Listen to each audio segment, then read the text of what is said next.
തത്സവിതുർവരണ്യം ഭർഗോ ദേവസ്യ ധീമഹി ധിയോ യോ ന പ്രചോദയാത്. ഓം ശാന്തി ശാന്തി ശാന്തി. യദാ യദാ ഹി ധർമ്മസ്യ ഗ്ലാനിർഭവതി ഭാരത അദ്യുത്മാന അധർമ്മസ്യ തദാത്മാനം സൃജാമ്യഹം പരിത്രാണായ സാധൂനാം വിനാശായ ച ദുഷ്കൃതാം ധർമ്മസംസ്ഥാപനാർത്ഥായ സംഭവാമി യുഗേ യുഗേ.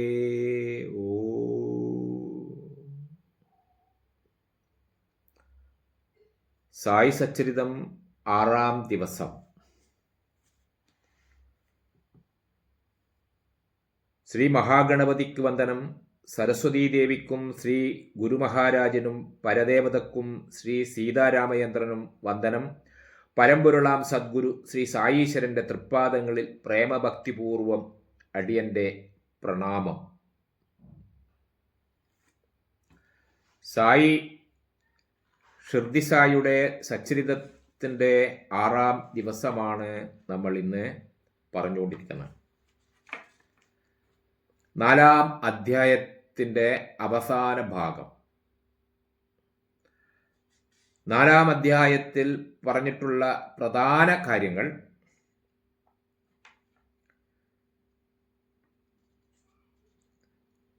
ശ്രീരാമചന്ദ്ര മഹാപ്രഭുവും ശ്രീകൃഷ്ണ പരമാത്മാവും സാക്ഷാൽ സച്ചിദാനന്ദ പരമ്പൊരുളും അവിടുന്ന് തന്നെ.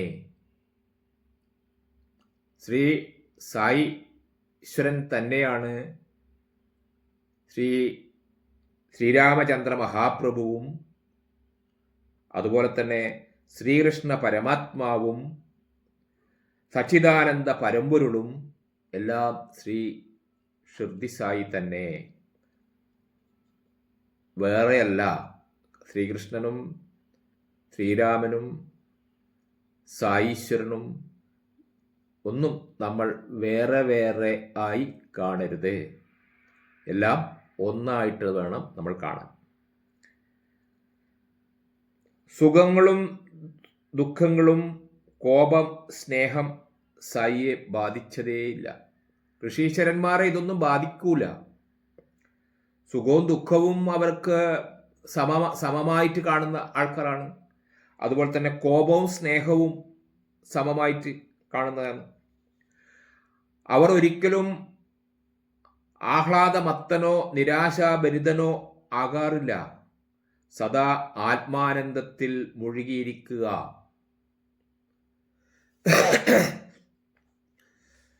നമ്മൾ സന്തോഷം വരുമ്പോൾ ആഹ്ലാദമത്തരാകുന്നു, ദുഃഖം വരുമ്പോൾ നിരാശാഭരിതരാകുന്നു. നേരെമറിച്ച് ഋഷീശ്വരന്മാർ ഒരിക്കലും ആഹ്ലാദമത്തർ ആവുകയില്ല, അതുപോലെ തന്നെ നിരാശാഭരിതർ ആവുകയില്ല. സായിയുടെ കീർത്തി നാനാഭാഗങ്ങളിലും വ്യാപിച്ചു. രാജ്യത്തിൻ്റെ വിഭിന്ന ഭാഗങ്ങളിൽ സായിയുടെ നാമം എത്താൻ തുടങ്ങി. അതുപോലെ തന്നെ വിഭിന്ന ഭാഗങ്ങളിൽ നിന്ന് സായിയെ ദർശിക്കാൻ വേണ്ടി മാത്രമായി ആൾക്കാർ വരാൻ തുടങ്ങി. അത് കൂടിക്കൂടി വരുന്നതാണ് നമ്മൾ കാണുന്നത്. അതിനുള്ള കാരണങ്ങളാണ് നമ്മൾ പരിശോധിക്കുന്നത്. എന്തുകൊണ്ടാണ് സായീശ്വരനെ കാണാൻ വേണ്ടി നാനാ ഭാഗത്തു നിന്നും ആൾക്കാർ വരാൻ കാരണം? ഋഷീശ്വരന്മാരെ കാണാൻ ആ കാലഘട്ടത്തിലെ ജനങ്ങൾക്ക് ഭയങ്കരമായ താല്പര്യം, ആവേശം എല്ലാമുണ്ട്. എത്ര കഷ്ടപ്പെട്ടാലും ബുദ്ധിമുട്ടിയാലും അവർ അവിടെ എത്തുന്നുണ്ട്. അതിൻ്റെ രഹസ്യങ്ങളാണ് നമ്മൾ പറഞ്ഞുകൊണ്ടേയിരിക്കുന്നത്. അപ്പോൾ സായീശ്വരൻ ശ്രീരാമചന്ദ്രനും അദ്ദേഹം തന്നെ, ശ്രീകൃഷ്ണ പരമാത്മാവും അദ്ദേഹം തന്നെ, സച്ചിദാനന്ദ പരമ്പൊരുളും അദ്ദേഹം തന്നെ. വ്യത്യാസപ്പെട്ട രൂപത്തിൽ നമ്മൾ കാണാൻ പാടില്ല. എല്ലാം ഒന്ന് തന്നെ എന്നുള്ള രൂപത്തിൽ വേണം നമ്മൾ കാണാൻ. ലോകത്തിന്റെ ഏത് ഭാഗത്ത് എന്ത് കാര്യം നടന്നാലും ഷിർദിയിൽ മാത്രം ഇരുന്നു കൊണ്ട് സായി ആ കാര്യങ്ങളൊക്കെ അറിയുന്നുണ്ട്. അതൊക്കെ ഉദാഹരണങ്ങളിൽ കൂടി നമുക്ക് മനസ്സിലാക്കിക്കൊണ്ടിരിക്കുകയാണ് സായീശ്വരൻ. സായീശ്വരൻ നമ്മുടെ ഹൃദയവാസിയാണ്, നമ്മളെ ഹൃദയത്തിൽ വസിക്കുന്നതാണ്. എല്ലാ ജീവജാലങ്ങളിലും അദ്ദേഹം വസിക്കുന്നുണ്ട് എന്നൊരിക്കൽ പറഞ്ഞു. എന്നെ നിങ്ങൾ കേവലം ഈ രൂപത്തിൽ കാണാൻ പാടില്ല,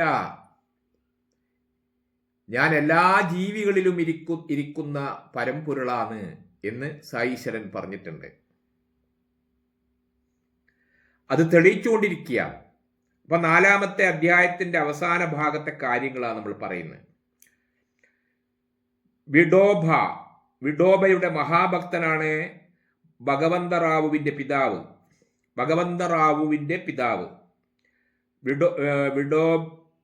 വിഡോബ എന്ന് പറഞ്ഞാൽ വിഷ്ണുവിന്റെ മറ്റൊരു നാമമാണ്. വിഷ്ണുവിന്റെ മറ്റൊരു പേരാണ് വിഡോബ. മഹാരാഷ്ട്ര ഭാഗത്ത് അറിയപ്പെടുന്ന പേരാണ്. അദ്ദേഹം വർഷത്തിലൊരിക്കൽ അദ്ദേഹം പന്തർപുരിയിൽ പോകും, ദർശനം നടത്തും. ശേഷം ദിവസങ്ങളിൽ വിടലിന്റെ വിഗ്രഹം വെച്ച് ആരാധിക്കും.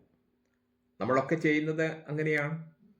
ഫോട്ടോ വെച്ച് ആരാധിക്കുക, ക്ഷേത്രങ്ങളിൽ പോവുക, അതേപോലെ തന്നെ അതിന്റെ ഫോട്ടോ വെച്ച് വീടുകളിൽ വെച്ച് ആരാധിക്കുക, പൂജിക്കുക, ആ ഫോട്ടോ നോക്കിക്കൊണ്ട് ജപിക്കുക, ആ ഫോട്ടോവിന്റെ മുന്നിൽ വിളക്ക് കത്തിച്ചു വെക്കുക. ഇതൊക്കെ നമ്മൾ ചെയ്യുന്ന ഈശ്വര പ്രാർത്ഥനയുടെ വിവിധ രൂപങ്ങളാണ്. ഗൃഹഭരണം പുത്രനിൽ അച്ഛൻ വിഡോബയുടെ മഹാഭക്തനാണ് ഭഗവന്തറാവുവിന്റെ പിതാവ്. വർഷത്തിലൊരിക്കൽ അദ്ദേഹം പന്തർപുരിൽ പോകും, ദർശനം നടത്തും. ശേഷം ദിവസങ്ങളിൽ വിടലിന്റെ വിഗ്രഹം വെച്ച് ആരാധിക്കും. ഇതായിരുന്നു പതിവ്. അങ്ങനെ കാലം പോകവേ പിതാവ് കാലഗതി അടഞ്ഞു. ഗൃഹഭരണം പുത്രനിലായി. അയാൾ വിഗ്രഹപൂജയും ഷിർദി യാത്രയും നിർത്തി. പക്ഷെ ഒരിക്കൽ അയാൾക്ക് ഷിർദിയിൽ പോകേണ്ടി വന്നു. അച്ഛൻ വർഷത്തിലൊരിക്കൽ ഷിർദിയിൽ പോയി സായിയെ കാണും. കുറച്ച് ദിവസം സായിയുടെ കൂടെ നിൽക്കും. പിന്നീട് വീട്ടിൽ പോവും. വീട്ടിൽ പോയാൽ വിഗ്രഹത്തിനെ പൂജിക്കും, വിഗ്രഹത്തിന് നിവേദ്യം കൊടുക്കും, വീട്ടിൽ വെച്ച് തന്നെ നിവേദ്യം കൊടുക്കും. ഇങ്ങനെയൊക്കെ ചെയ്തു. അച്ഛന്റെ മരണശേഷം അദ്ദേഹത്തിന്റെ മകൻ ഇതൊക്കെ മറന്നു. ഇതൊന്നും വീട്ടിൽ ഇതൊക്കെ ചെയ്യാതെയായി. ഷിർദിയിൽ പോയി സായീശ്വരനെ കാണാതെയായി. ഇങ്ങനെ ഇരിക്കുമ്പോൾ ഒരിക്കൽ അദ്ദേഹത്തിന് ഷിർദിയിൽ പോകേണ്ടി വന്നു. ഇവന്റെ അച്ഛൻ എന്നോട് എന്തോ സ്നേഹമായിരുന്നു. ഇവനാകട്ടെ നൈവേദ്യം പോലും നൽകാതെ എന്നെയും വിടലിനെയും പട്ടിണിക്കിട്ടു. കണ്ടാ, അച്ഛന്റെ മരണശേഷം ഇവൻ ഷിർദിയിൽ പോവാതെയായി, വീട്ടിൽ പൂജാകൃത്യങ്ങൾ കൃത്യമായി നടക്കാതെയായി, നിവേദ്യം കൊടുക്കാതെയായി. കുറെ കാലത്തിന് ശേഷം ഇദ്ദേഹം ഷിർദിയിൽ പോയ ഉടനെ തന്നെ സായീശ്വരനെ അദ്ദേഹത്തിനോട് നേരിട്ട് പറഞ്ഞ്, ഇവന്റെ അച്ഛൻ വളരെ ഭക്തനായിരുന്നു. അച്ഛന്റെ കാലശേഷം ഇവൻ ആ ഭക്തി കാര്യങ്ങളിൽ ഇവന് താല്പര്യമില്ല, പൂജകളൊന്നും വീട്ടിൽ കൃത്യമായിട്ട് നടക്കുന്നില്ല, നിവേദ്യങ്ങളൊന്നും എനിക്ക് തരുന്നില്ല. അപ്പോൾ അയാൾക്ക് തന്നെ അത്ഭുതമായി, എൻ്റെ വീട്ടിൽ ഇത് നടക്കുന്നില്ല എന്നുള്ള വിവരം എങ്ങനെയാണ് സായീശ്വരൻ അറിഞ്ഞത്? അതാ പറഞ്ഞ സായീശ്വരൻ ഹൃദയവാസിയാണ്. ലോകത്തിന്റെ ഏത് ഭാഗത്ത് എന്ത് കാര്യം നടന്നാലും അത് അദ്ദേഹം അറിയും. ഇതൊരു ചെറിയ കാര്യമാണെന്ന് നമുക്ക് തോന്നാം, പക്ഷെങ്കിൽ വലിയ ഒരു അർത്ഥം അതിന്റെ പിന്നിലുണ്ട്. സായീശ്വരൻ ഹൃദയവാസിയാണ് എന്ന പോയിന്റ് നമ്മളെപ്പോ ഓർമ്മിക്കണം. ഈശ്വരൻ ഹൃദയവാസിയാണ്. ഋഷീശ്വരന്മാർ ഹൃദയവാസിയാണ്. അവർ എവിടെ ഇരുന്നാലും എല്ലാ കാര്യങ്ങളും അവർക്ക് മുൻകൂർ അറിയാൻ സാധിക്കും. അതിൻ്റെ ഒരു ചെറു ഉദാഹരണമാണ് നമ്മളിപ്പോൾ ഇവിടെ പറഞ്ഞത്.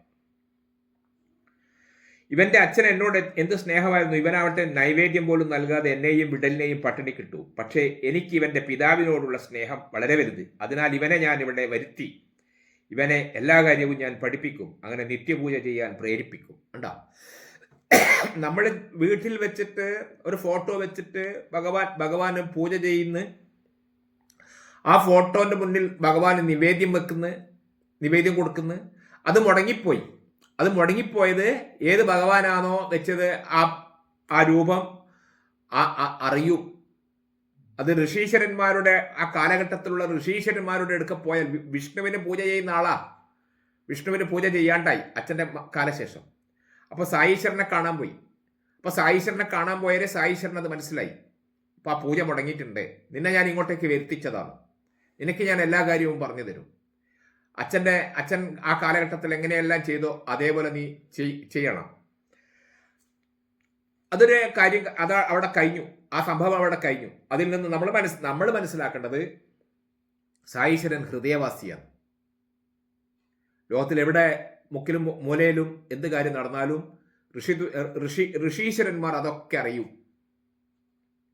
ചെറിയ നിസ്സാര കാര്യം പോലും അവർ മനസ്സിലാക്കുന്നുണ്ട്. പ്രയാഗ്, ഗംഗ, യമുന, സരസ്വതി നദികളുടെ സംഗമസ്ഥാനമാണ്.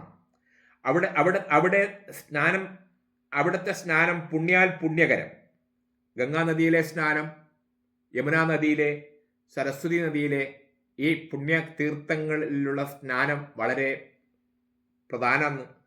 സായി ഭക്തനായ ദാസ് ഗനുവിന് ഞാൻ ആദ്യമേ പറഞ്ഞിട്ടുണ്ട്, വിവിധ പേരുകൾ, മഹാരാഷ്ട്രയുമായിട്ട് ബന്ധപ്പെടുന്ന പേരുകൾ നമുക്ക് നമ്മുടെ നാട്ടിലെ പേരുമായിട്ട് പേര് പോലെയല്ല. ആ നാട്ടിലെ പേര് ദാസ് ഗനു ഒരു പേരാണ്, ഒരു ഭക്തന്റെ പേരാണ്, സായീശ്വരന്റെ ഒരു ഭക്തന്റെ പേരാണ്.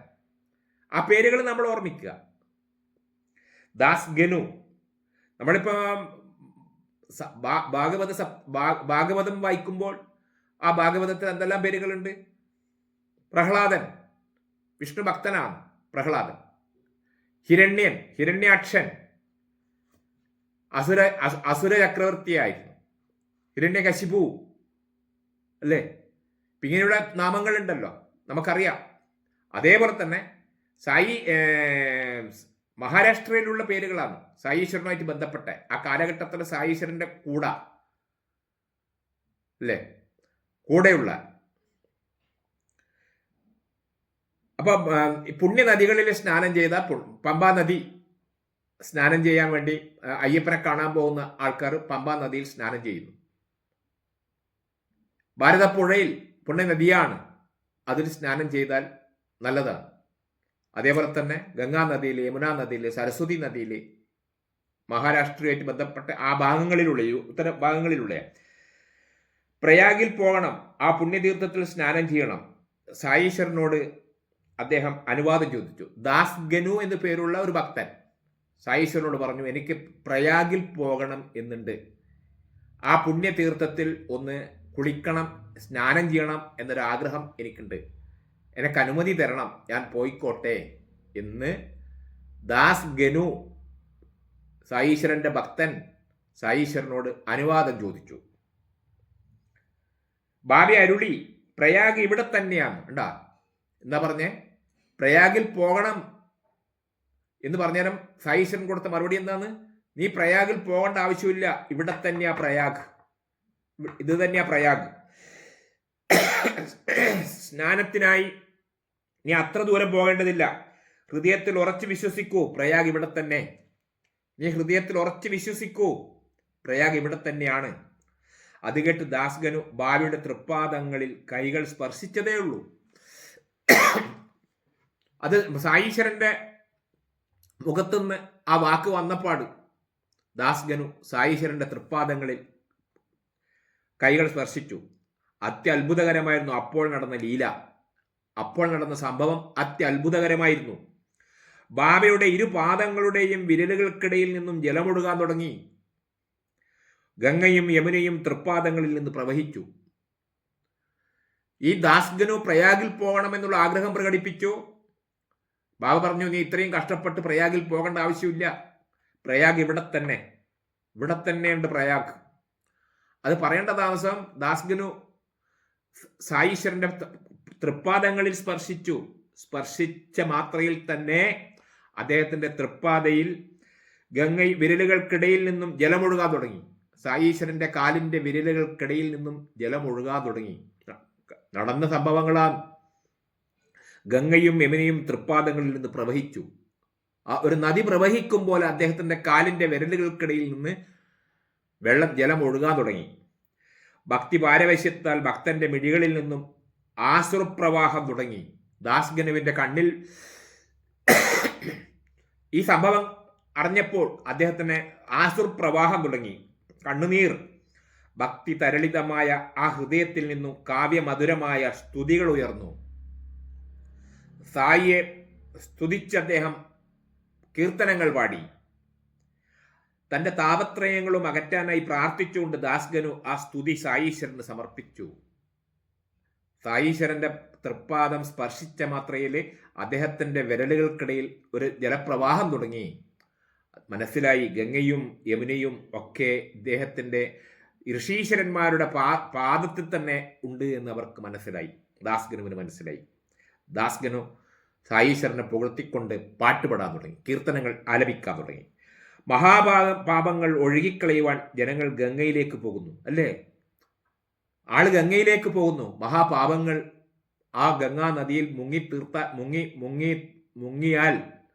മുങ്ങിക്കുളിച്ചാൽ പാപങ്ങൾ പോവും എന്ന് നമ്മൾ കരുതുന്നു. ഗംഗയാകട്ടെ തന്നിൽ അടിഞ്ഞുകൂടിയ പാപങ്ങൾ അകറ്റാൻ അവതാരപുരുഷന്റെ തൃപ്പാദങ്ങളിൽ വന്നണയുന്നു. ഗംഗാ നദി എന്ത് ചെയ്യുന്നു? ധാരാളം ആൾക്കാർ കുളിച്ചപ്പോൾ ആ നദി, ധാരാളം ആൾക്കാരുടെ പാപം പോയി എന്ന് പറയുമ്പോൾ ആ പാപം ഏറ്റുവാങ്ങിയ നദി എന്ത് ചെയ്യുന്നു? ഋഷീശ്വരന്മാരുടെ തൃപ്പാദങ്ങളിലേക്ക് പോകുന്നു, ആ പാപം കഴുകിക്കളയാൻ വേണ്ടി. അതാണ് അനുഭവം.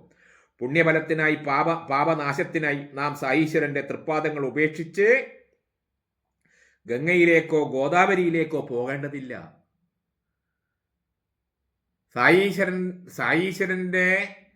സായീശ്വരൻ പാപനാശത്തിനായി സായീശ്വരന്റെ തൃപ്പാദങ്ങൾ ഉപേക്ഷിച്ച് ഗംഗയിലേക്കോ ഗോദാവരിയിലേക്കോ പോയി സ്നാനം ചെയ്യേണ്ട യാതൊരു ആവശ്യവുമില്ല. ഗംഗാനദിയും ഗോദാവരി നദിയും സരസ്വതി നദിയും എല്ലാ നദികളും ഋഷീശ്വരന്മാരുടെ വിരലുകൾക്കിടയിൽ കൂടി ഒഴുകുന്നതായിട്ട് നമുക്ക് കാണാൻ സാധിക്കും. ആ തൃപ്പാദങ്ങൾ തൊടേണ്ട താമസം. ആരാണ് സായിബാബ? ജനനം, മാതാപിതാക്കൾ, ദേശം, ഇക്കാര്യങ്ങൾ ആർക്കും അറിയില്ല. ചോദിച്ചിട്ടും ബാബ കൃത്യമായി മറുപടി നൽകിയില്ല. ഇതെല്ലാം നമ്മുടെ അറിവിന് അതീതം. അതൊന്നും നമ്മൾക്ക് അറിയേണ്ട യാതൊരു ആവശ്യവുമില്ല. സായീശ്വരൻ അതൊന്നും വ്യക്തമായിട്ട് പറഞ്ഞിട്ടുമില്ല. നാമദേവിനെ ഭീമാ നദിയിൽ നിന്നും ഗോനായി കണ്ടെടുത്തതാണ്. സായിയുടെ കാലഘട്ടത്തിന് മുമ്പിലായി ഉള്ള മറ്റൊരു ഋഷിവര്യന്റെ പേരാണ് നാമദേവ്. ഭീമാ നദിയുടെ തീരത്താണ്. മഹാരാഷ്ട്രയിൽ തന്നെയുള്ള മറ്റൊരു നദീന്റെ പേരാണ് ഭീമാ നദി. ആ ഭീമാ നദിയുടെ തീരത്താണ് നാമദേവ് എന്ന ഋഷീശ്വരൻ ഉണ്ടായത്. പണ്ട് സായീശ്വരനേക്കാൾ മുന്നിൽ. ഭാഗീരഥിയിൽ നിന്നും കബീർദാസിനെ കുറിച്ച് കേട്ടിട്ടുണ്ടാവും. കവിയാണ്. അതേപോലെ തന്നെ ഋഷി തുല്യമായ വ്യക്തിയാണ്. അദ്ദേഹത്തിനെ ഭാഗീരഥിയിൽ നിന്നാണ് കണ്ടെടുത്തത്. സായിബാബയുടെ ചരിത്രം ഇങ്ങനെ തന്നെ.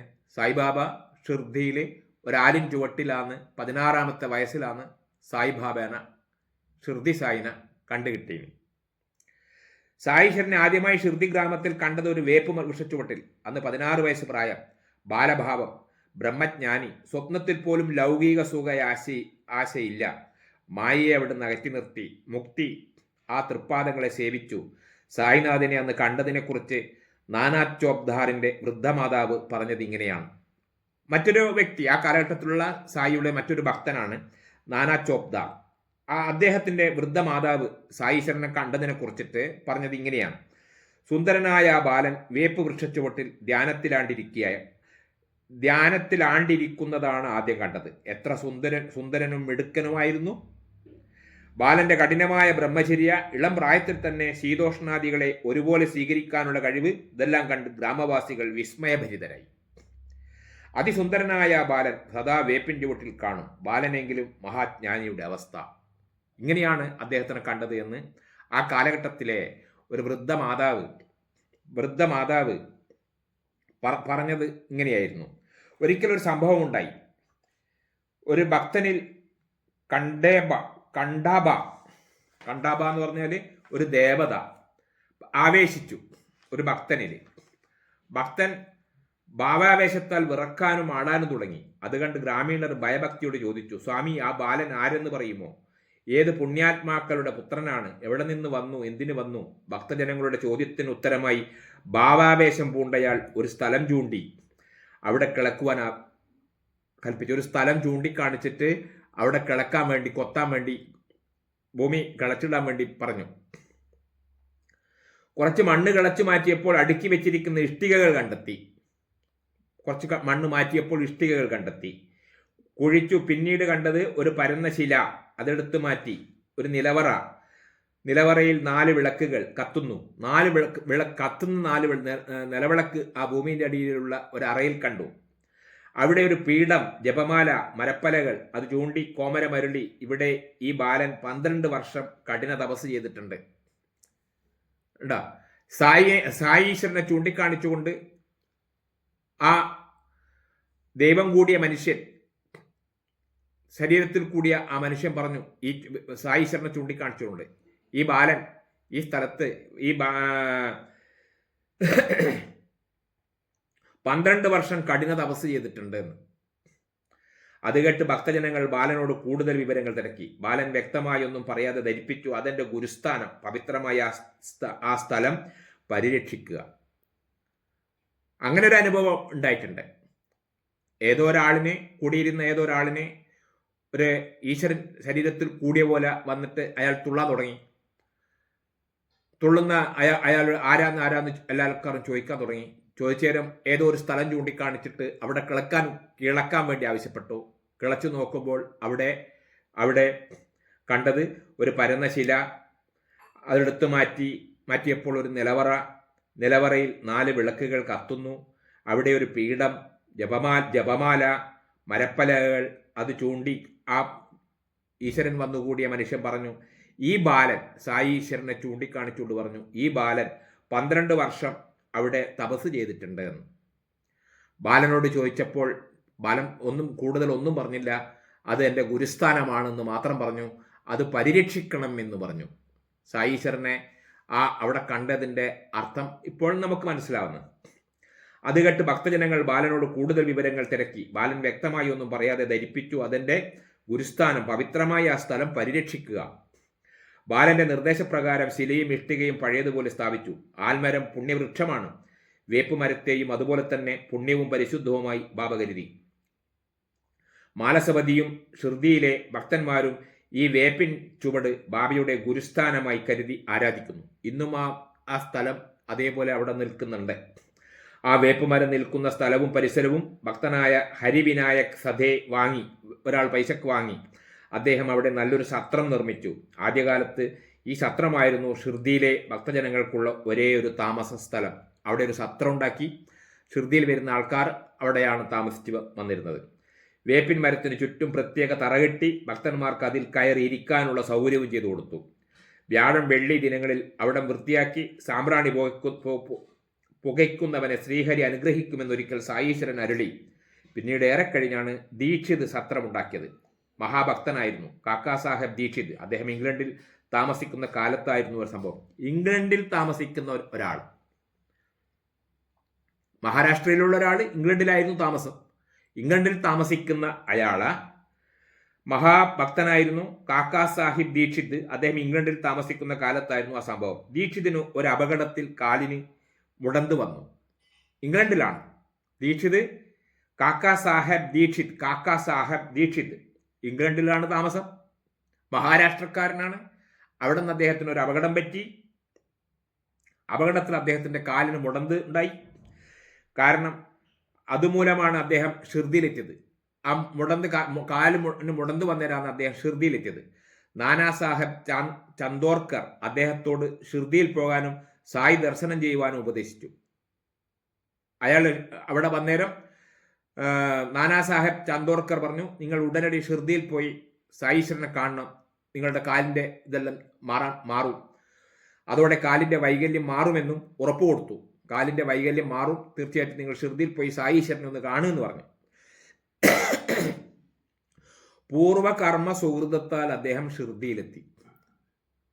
പൂർവകർമ്മ സുഹൃതം, പൂർവകാലത്ത് ചെയ്തിട്ടുള്ള എന്തോ ഒരു സുഹൃതത്തിൻ്റെ കാരണമായിട്ടാണ് അദ്ദേഹത്തിന് സായിനെ കാണാനുള്ള അവസരം വന്നത്. എങ്ങനെയാ അവസരം വന്നത്? കാക്കാ സാഹേബ് ദീക്ഷിത് ഇംഗ്ലണ്ടിലായിരുന്നു താമസം. ഇംഗ്ലണ്ടിൽ വെച്ച് അദ്ദേഹത്തിന് ഒരു അപകടം പറ്റി. അദ്ദേഹത്തിൻ്റെ കാലിന് മുടന്ത് പറ്റി. അദ്ദേഹത്തിൻ്റെ സ്വന്തം നാട്ടിലേക്ക് വന്നു. നാട്ടിൽ വന്നേരം അദ്ദേഹത്തിൻ്റെ ഒരു സുഹൃത്ത് നാനാ സാഹേബ് ചന്ദ്രോർക്കർ അദ്ദേഹത്തോട് പറഞ്ഞു, ഷിർദിയിൽ പോയി ഉടനടി സായി ഈശ്വരനെ ഒന്ന് കാണ്, കാലിൻ്റെ വൈകല്യം മാറുമെന്ന്. അപ്പോൾ ആ ഒരു സായിക്ക് ഇദ്ദേഹത്തിനെ കാണാനുള്ള ആഗ്രഹമുണ്ട്. സായി ഈശ്വരൻ അങ്ങോട്ട് പോയി ഇംഗ്ലണ്ടിൽ പോയിട്ട് അദ്ദേഹത്തിനെ കാണലല്ല, ഇംഗ്ലണ്ടിലുള്ള അയാളെ സായി ഈശ്വരനെ കാണണമെങ്കിൽ അതിനൊരു അവസരം ഉണ്ടാക്കി കൊടുക്കുന്ന സായി ഈശ്വരൻ ഇങ്ങോട്ടേക്ക് വരുത്തിച്ചു അയാളെ. എന്താണ് മനസ്സിൻ്റെ വൈകല്യം മാറ്റണേ എന്നും, എന്താണ് മനുഷ്യ ശരീരം? നമ്മുടെ മനുഷ്യ ശരീരം എന്ന് പറഞ്ഞാൽ എന്താണ്? കുറേ അസ്ഥികളും മാംസവും തൊലിയിൽ മുറുക്കി കെട്ടിയിരിക്കുന്ന ഒരു ബാണം. അതിന് ചെറിയൊരു വൈകല്യമുണ്ടെങ്കിൽ തന്നെ എന്ത്? സായി ഈശ്വരനെ ദർശിച്ചതോടെ ഇനി ഷിർദിയിൽ തന്നെ താമസിക്കാമെന്ന് നിശ്ചയവും അദ്ദേഹത്തിനുണ്ടായി. കണ്ട, കാക്കാ സാഹേബ് ദീക്ഷിത് പിന്നീട് ഇംഗ്ലണ്ടിൽ നിന്ന് ഇവിടെ വന്നതിന് ശേഷം സായി ഈശ്വരനെ കണ്ടതിന് ശേഷം പിന്നെ അദ്ദേഹത്തിന് ഇംഗ്ലണ്ടിൽ പോകണമെന്നുള്ള വിചാരമില്ല. ഇനി സായി ഈശ്വരൻ്റെ കൂടെ ഇവിടെ തന്നെ നിൽക്കാം, ഇതിനെ ഒന്ന് അഭിവൃദ്ധിപ്പെടുത്താൻ വേണ്ടി എന്തെങ്കിലും ചെയ്യാം എന്ന് തോന്നിച്ച അദ്ദേഹത്തിൻ്റെ മനസ്സിലുണ്ടായി. ഷിർദിയിൽ തന്നെ താമസിക്കാം എന്ന നിശ്ചയവും അദ്ദേഹത്തിനുണ്ടായി. അങ്ങനെ സ്വന്തം ആവശ്യത്തിനും ഭക്തന്മാർക്കും വേണ്ടി അദ്ദേഹം ഒരു സത്രം നിർമ്മിച്ചു. 1910 ഡിസംബർ 10 അതിൻ്റെ ശിലാസ്ഥാപനം. ഓർമ്മിക്കേണ്ട പലതും അന്നുണ്ടായി. ദാദാസാഹേബ് പെർദിക് ഗൃഹത്തിലേക്ക് മടങ്ങാൻ സായി ഈശ്വരൻ അനുമതി കൊടുത്തു. ചാവടിയിൽ ആരതിയും തുടങ്ങി. സായി ഈശ്വരന് ആരൊക്കെ എങ്ങനെ എന്തിനെല്ലാം ആവശ്യമുണ്ടോ അവരൊക്കെ അവിടെ വരുത്താൻ വേണ്ടിയിട്ടുള്ള എന്തെങ്കിലും ഒരു സംഭവം ഉണ്ടാവും. നമുക്കറിയാം, നമ്മളെ ഈ സായി സച്ചരിതം എഴുതിയത് ഹേമന്ത് പന്താണ്. അദ്ദേഹം എങ്ങനെയാണ് അദ്ദേഹം ഇവിടെ ഷിർദിയിലെത്തിയത് നമുക്കറിയാം. അദ്ദേഹം ഷിർദിയിൽ ഇപ്പോൾ നമ്മൾ കണ്ടത് കാക്കാ സാഹേബ് ദീക്ഷിത്തിനെയാണ്. ഷിർദിയിൽ ആ സത്രങ്ങളും ഒക്കെ പണിയിക്കാൻ വേണ്ടി ഇംഗ്ലണ്ടിൽ നിന്ന് അദ്ദേഹത്തിന് അവിടെ വരാനുള്ള അവസരം എങ്ങനെയാണ് ഉണ്ടായതെന്ന് നമുക്ക് മനസ്സിലായി. സായി ഈശ്വരനെ ദർശിച്ചതോടെ ഇനി ഷിർദിയിൽ തന്നെ താമസിക്കാമെന്ന് നിശ്ചയമായും അദ്ദേഹം പറഞ്ഞു. അങ്ങനെ സ്വന്തം ആവശ്യത്തിനും ഭക്തന്മാർക്കും വേണ്ടി അദ്ദേഹം ഒരു സത്രം നിർമ്മിച്ചു. 1910 ഡിസംബർ 10 ശിലാസ്ഥാപനം. ദാദാസാഹേബ് പെർദിക്ക് ഗൃഹത്തിൽ മടങ്ങാൻ സായി ഈശ്വരൻ അനുമതി കൊടുത്തു. ചാവടിയിൽ ആരതിയും തുടങ്ങി. 1911 സത്രം പണി പൂർത്തിയായി. രാമനവമി ദിവസം ഹാളിൽ താമസം തുടങ്ങി. രാമനവമി ദിവസം ശ്രീ ഭട്ടി അതിമനോഹരമായൊരു കെട്ടിടം നിർമ്മിച്ചു. പിന്നീട് അത് ഭഗവാന്റെ മഹാസമാധി സ്ഥാനമായി മാറി. അങ്ങനെ ഒന്നുമില്ലാത്ത ദിക്കിൽ നിന്ന് 3 സത്രങ്ങൾ ഉയർന്നു. ഒന്നുമില്ലാത്ത ഒരു സ്ഥലമായിരുന്നു, അവിടെ ഇന്ന് 3 സത്രങ്ങൾ വന്നു. ഈ അധ്യായം ഞാൻ ശ്രീ ഗുരുചരണങ്ങളിൽ സമർപ്പിക്കുകയാണ്. പ്രിയ വായനക്കാരെ, ബാബ ഷിർദിയിൽ നിന്നും താത്കാലികമായി അപ്രത്യക്ഷമായതും പിന്നീട് തിരിച്ചു വന്നതും ദേവിദാസ്, ജാനകിദാസ്, ഗംഗാഗീർ തുടങ്ങിയവരുമായി ആടിയ ലീലകളും തമ്പോലിയുമായി സായീശ്വരൻ ഗുസ്തി നടത്തിയതും സെങ്കിളി തുടങ്ങിയ മറ്റ് ഭക്തന്മാരുടെ സായി പ്രേമവും അടുത്ത അധ്യായത്തിൽ വിവരിക്കാം എന്നാണ് അദ്ദേഹം പറയുന്നത്. അപ്പം നമുക്ക്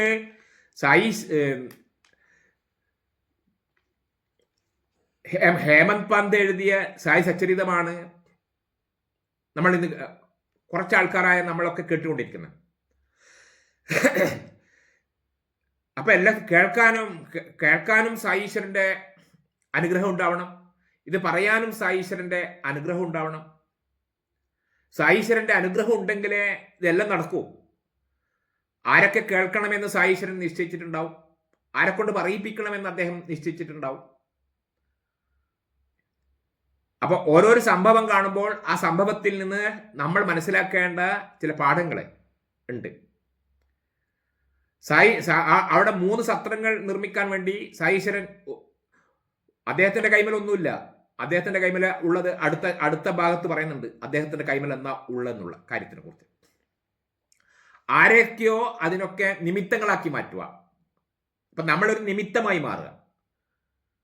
പറയാനുള്ള ഒരു നിമിത്തമായി മാറുക, കേൾക്കാനുള്ള ഒരു നിമിത്തമായി മാറുക.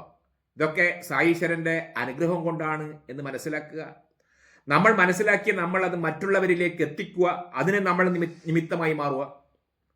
അപ്പൊ അങ്ങനെ നമ്മളൊരു നിമിത്തമായി മാറണം എന്ന് മാത്രം പറഞ്ഞുകൊണ്ട് ഇന്നത്തെ സായി സച്ചരിതം നാലാം അധ്യായം ഇവിടെ സമാപിക്കുന്നു. ഇത് സായീശ്വരന്റെ പാദങ്ങളിൽ സമർപ്പിച്ചുകൊണ്ട് എല്ലാ ആൾക്കാർക്കും നന്ദി, നമസ്കാരം. ഓം ശ്രീ സായി റാം.